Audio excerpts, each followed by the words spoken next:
um, welcome back to another one of my podcasts. So ngayon ang pag-uusapan natin is understanding fake news and misinformation. So hindi naman na mawawala sa tao to, lalo na nung grade 9 ako. Sasama rin na lang natin kasi sobrang haba nito eh. Nung grade 9 ako, sobrang kalat, nabuntis daw ako. So fake news to eh.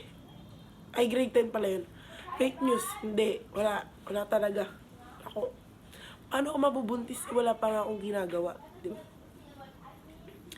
So, ang ginawa ko nun, kasi 2 months nagtagal yun eh. Pati syempre sa main RL ako nag-aaral. Tapos, pati sa City High.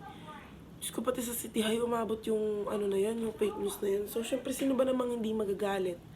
Tapos yung nanay mo, parang naniniwala na dun sa issue. So, after 2 months, kasi madami pa nangyari nun eh.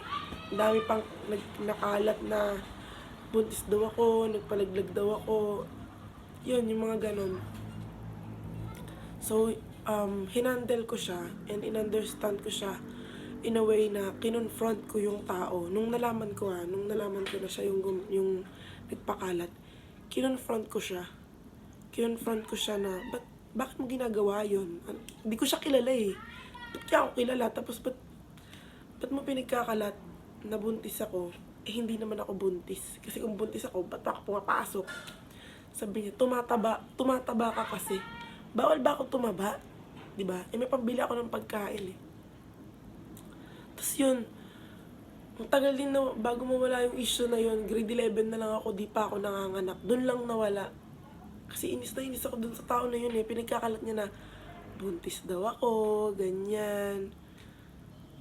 So, kinonfront ko siya, and in-understand ko na lang na nagchuchonky siya, kaya ganyan yung utak niya.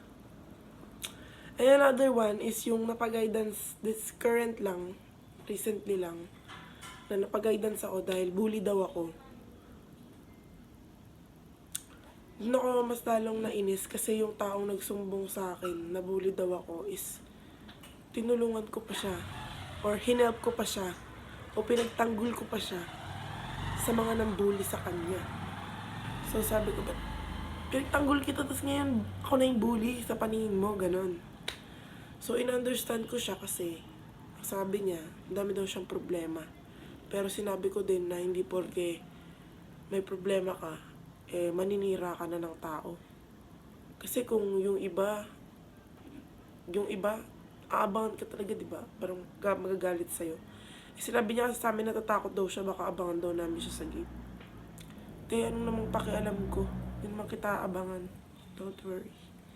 So yun, best way talaga na mag-handle ng mga ganon is, alam mo yun, parang magsumbong ka sa teacher or kausapin mo yung tao na bakit, di ba?